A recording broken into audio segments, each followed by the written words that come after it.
हाँ जी, तो light reflection और रिफ्रैक्शन अपना चैप्टर चल रहा है। तो इसमें हम रिफ्रैक्शन पढ़ते पढ़ते अब कहाँ आ गए, हम लेंस में आ गए, ठीक है ना। तो आज हम देखेंगे लेंस। लेंस क्या होता है? तो क्या होता है भाई लेंस? लेंस जो है एक ट्रांसपेरेंट ऑब्जेक्ट होता है। क्या होता है भाई? एक ट्रांसपेरेंट ऑब्जेक्ट, ठीक है। पूरा ट्रांसपेरेंट होता है। ट्रांसपेरेंट का मतलब क्या होता है?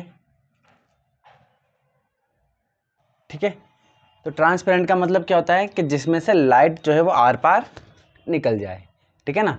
तो उसे हम ट्रांसपेरेंट कहते हैं। तो लेंस एक ट्रांसपेरेंट ऑब्जेक्ट होता है जिसकी दो सरफेसेस होती है, एक ये सरफेस और एक ये सरफेस, ठीक है। पहले तो आप इसको सही से इमेजिन कीजिए क्या है ये, ठीक है ना। ये 2D बनाया हुआ है मैंने, ठीक है ना। इसको आप जब बाहर निकालोगे तो ये कैसा है, इस तरह कैसा है, ठीक है। बात समझ में आ गया ना, इस तरीके से ये ऐसे गोल है और इधर से इसकी जो दोनों सरफेसेस है ये उभरी हुई है। बात समझ में आ गई? इस तरीके से है, ठीक है। तो इसकी दो सरफेसेस होती है, एक ये और एक ये, ठीक है ना। इसकी दोनों सरफेस या तो स्फेरिकल हो सकती है या फिर एक ही सरफेस स्फेरिकल हो सकती है, ठीक है ना। ऐसा होता है। और दूसरी सरफेस फ्लैट भी हो सकती है, ठीक है ना। बट अपने 10th क्लास में हम दोनों ही सरफेस कैसे पढ़ेंगे? स्फेरिकल पढ़ेंगे, ठीक है ना। तो इसके बेसिस पर हमारे पास दो तरीके के क्या हो जाते हैं, लेंस हो जाते हैं। एक इस तरीके का जो बीच में से क्या होता है, मोटा होता है, और एंड्स पर कैसा होता है, बारीक पतला होता है, ठीक है ना, थिन होता है। और एक ऐसा जो एंड्स पर क्या होता है,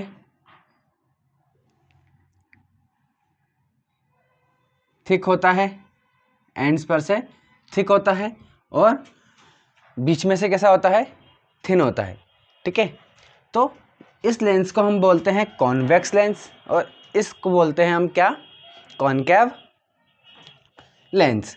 क्यों बोलते हैं इसको कॉनकेव लेंस? क्योंकि जैसे कि हमने मिरर में पढ़ा था, मिरर में भी हमने क्या पढ़े थे, कॉन्वेक्स मिरर और एक कॉनकेव मिरर।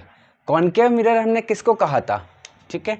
इसमें अपन बीच में एक लाइन खींच देते हैं, ठीक है। देखिए इस तरीके से ये एक मिरर है अपना, ठीक है। तो इस मिरर को हमने क्या बोला था, कॉनकेव मिरर बोला था। क्यों है? क्योंकि इसके अंदर क्या है, एक केव है। केव का मतलब क्या, गुफा। तो गुफा इसके अंदर बनी हुई है, तो इसको हमने क्या बोला, कॉनकेव मिरर बोला। और इसको इसमें देखेंगे तो इसमें भी क्या बन रही है, केव बन रही है, इसलिए इसको भी हम क्या बोलेंगे, कॉनकेव लेंस बोलेंगे। इसको मिरर बोलते हैं, इसको लेंस बोलते हैं। बात समझ में आ गई? इसी तरीके से दूसरा क्या होता है हमारे पास, एक और मिरर होता है कॉन्वेक्स मिरर। क्या होता है, कॉन्वेक्स मिरर। वो ऐसा होता है, ठीक है ना, उभरा हुआ होता है बाहर, ठीक है। इसकी जो सरफेसिंग रिफ्लेक्टिंग जो सरफेस होती है वो उभरी हुई होती है। इसके रिफ्लेक्टिंग सरफेस जो है वो केव के जैसी होती है, इसीलिए इसे हम कॉनकेव मिरर कहते हैं। इसकी उभरी हुई होती है, इसीलिए इसे हम क्या कहते हैं, कॉन्वेक्स मिरर कहते हैं, ठीक है ना। अब आप ये सोच रहे होंगे कि सर ये जो लेंस है कॉनकेव लेंस है, ये भी मिरर कौन सा है, कॉनकेव मिरर है।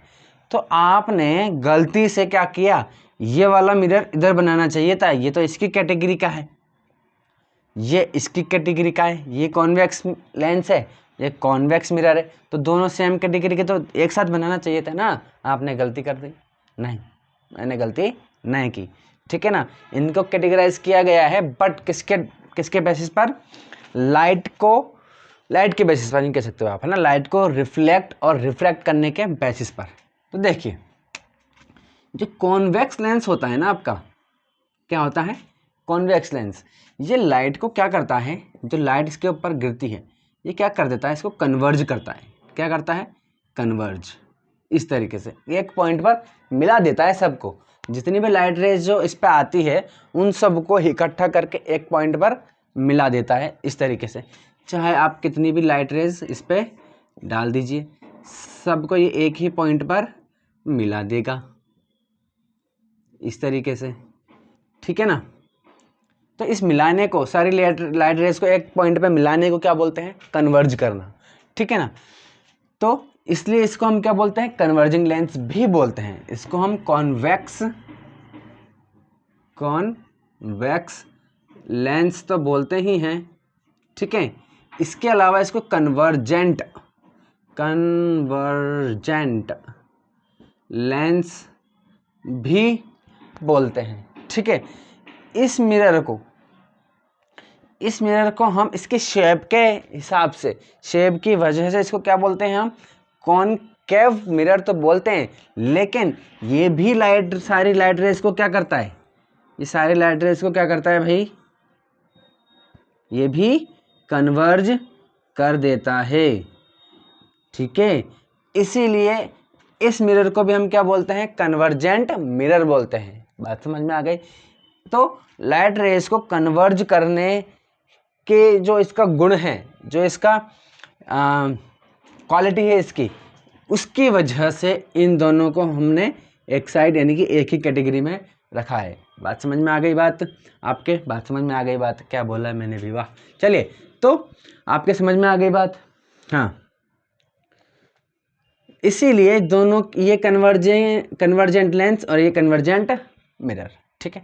और चूंकि ये दोनों क्या हैं, सेम कैटेगरी के हैं, इसलिए याद रखना, इसमें हमने क्या पढ़ा था, जितने भी इमेज के जितने भी हमने केसेस पढ़े थे, वो सारे केसेस इसमें आएंगे सेम, ठीक है, क्योंकि ये भी कन्वर्जेंट है और ये भी कन्वर्जेंट है, ठीक है। चलिए, और सेम यहाँ पर है, ठीक है। ये क्या करता है, ये मिरर सारी लाइट रेज को क्या कर देता है, डाइवर्ज करता है, इस तरीके से फैला देता है, इसलिए इसको क्या बोलते हैं हम, डाइवर्जेंट मिरर बोलते हैं। सेम इसके साथ है, ये भी क्या कर देता है भाई, लाइट रेज को डाइवर्ज कर देता है, इसलिए इस लेंस को भी क्या बोलेंगे हम, डाइवर्जेंट लेंस कहेंगे। बात समझ में आ गई। तो ये दोनों सेम कैटेगरी में हैं। सेम कैटेगरी में होने का मतलब क्या हुआ कि इसमें हमने इमेज जो बनाई थी वही सेम इमेज इसमें भी बनेगी। बात समझ में आ गई, ठीक है। तो मेरे ख्याल से आपको लेंस और मिरर समझ में आ गया होगा, ठीक है ना। मिरर से कंपेयर करके अपन पढ़ते हैं तो समझ में आ जाता है, वरना हम लेंस और मिरर में क्या हो जाते हैं, कंफ्यूज हो जाते हैं, ठीक है। चलिए, अब नेक्स्ट वीडियो में हम क्या करेंगे, जैसा कि हमने इसमें देखे थे, इसमें क्या देखा था हमने, इसके जो डेफिनेशन थी, इसकी पोल की डेफिनेशन देखी थी, फोकस की देखी थी, है ना, radius of curvature, centre of curvature, ठीक है, अपार्चर, इनके हम सारी डेफिनेशन हम इसमें भी देखेंगे। इसमें बस एक डेफिनेशन अलग होगी, और वो कौन सी होगी, पोल की, सॉरी, जो इसमें पोल होता है उसको हम क्या बोलते हैं, ऑप्टिकल सेंटर बोलते हैं, ठीक है ना। तो ऑप्टिकल सेंटर की भी इसमें हम देखेंगे, ठीक है। चलिए, तो अगर कोई कन्फ्यूज़न हो तो आप कमेंट कर दीजिएगा। तब तक के लिए बाय बाय।